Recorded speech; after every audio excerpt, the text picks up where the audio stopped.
Okay, we're at Camp Trail Deer, Alpine, Texas. Defend Big Bend. We're here standing against Kelsey Warren, Energy Transfer Partners, moving quickly to the Rio Grande, moving to expand extraction, natural gas extraction, fracking in West Texas, into Mexico. And if you could, would you just tell me who you are? I understand you're at Standing Rock. How you got up there? I'm Mia Chue, Blackfoot Cherokee Irish. My ancestors had to hide who they were, and it's my turn now to stand up for them.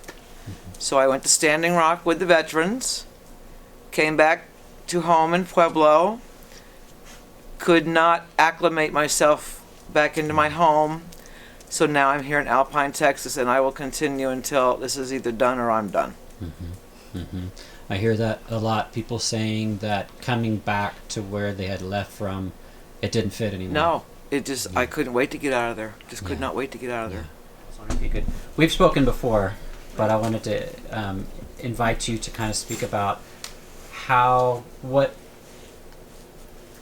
you decided to do what you did, that you opened up your home, you opened up your land, you invited people here in the defense of Big Bend to engage on this pipeline.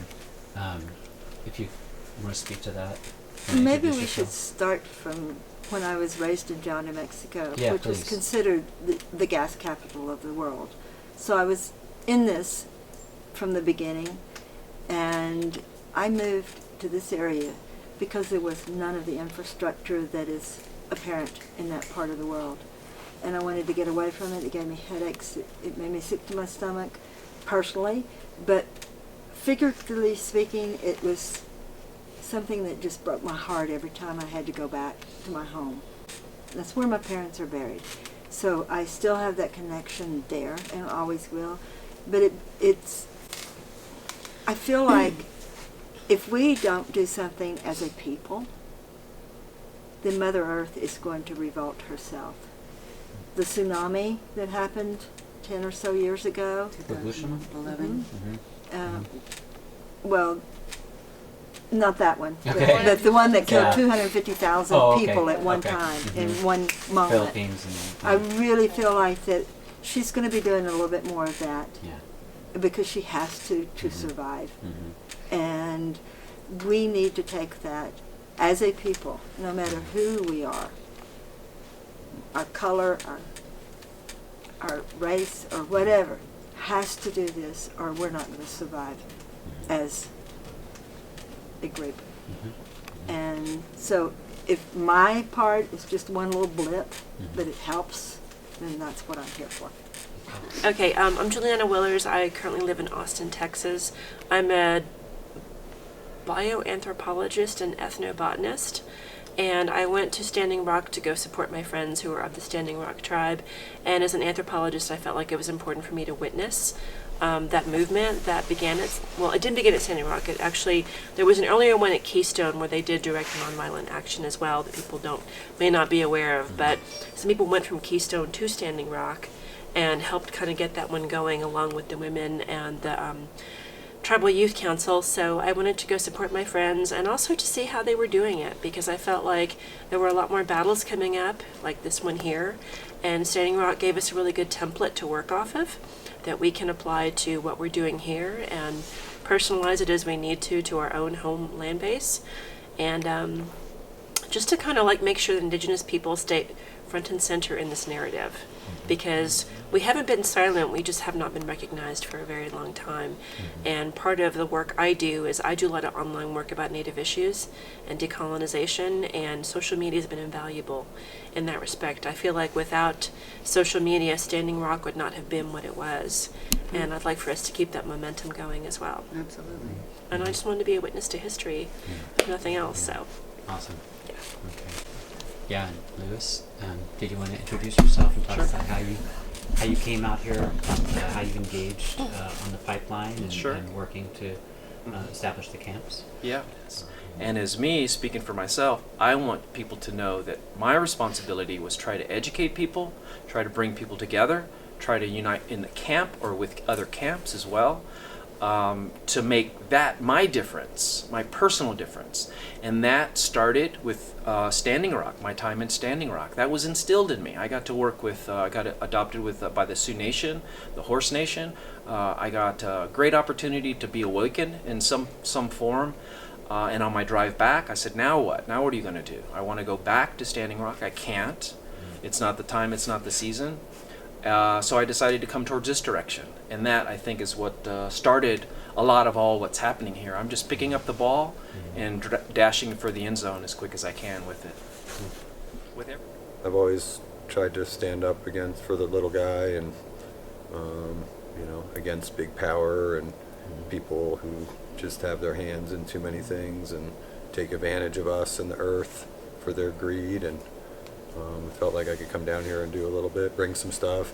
Emmy and I work with Conscious Alliance a lot, which is an organization in Denver that basically feeds people who need food, but their big mission is the feeding people in South Dakota at the Pine Ridge Reservation. Okay. We go up there a couple times a year bringing food and just go to different stuff to help them. So I just felt like I could come down here and bring some stuff and try to do something. All right, thanks. Thank you. Yes, my name is Jeannie Blakely, and I was called to Standing Rock. And long story short, I made 2 trips.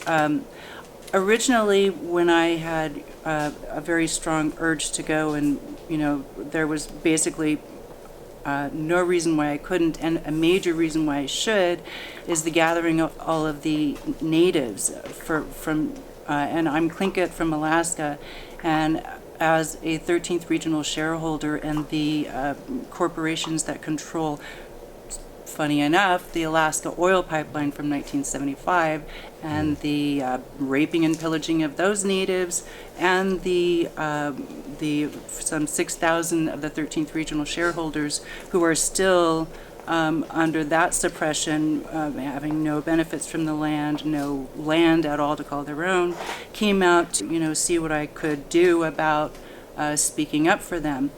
Once I came to Standing Rock, it was not that movement. It was this movement. It was this land. It was, it was Alaska. It was, the Dakotas. It was all land, all people. And so, and I spent maybe a week or so in the first trip, and was inspired to come out and bring supplies again for the second trip. And that movement continued to here. North Dakota weather does not mess around. So I thought I was well equipped, did, my, I suppose, tour of duty through 2 blizzards, Frank? Stranded on the side of the road, with a drivetrain in blizzard conditions and such. Wouldn't trade it for the world. The experience and the people and the spirit of this movement from ancestors in the 7th generation, all of that. God love the people. I don't know. I feel like I might cry. It's okay. Crying is good. I cry Tell all me, the time. what is your name? Cries are awesome. My name is Emmy.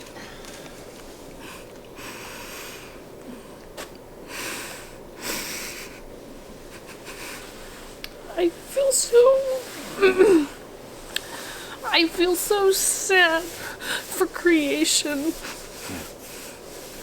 And I feel like so many people are so disconnected and blind to the suffering. It's a shame. It's a lot to cry over. Oh, puppy. So sweet. Yeah. But that's so funny. I have a relationship with her, and what I wish for, my background is in public land management and actually natural land conservation, is for people to have opportunities to connect with nature, to remember who they are. Because without that, we get stuck in this cycle of feeling unfulfilled. Mm-hmm. when the bounty is around us. I had an amazing experience at Standing Rock. And when we learned about what was happening down here, we felt like we had this little window of opportunity to muster supplies, and for as much as it's a little bit of a touch and go and not what's really needed, which is the sustained effort, I want to say thank you to everybody who has been putting in their time and their heart and their resources and sacrifice to stand up for all of us. Oh, thank you.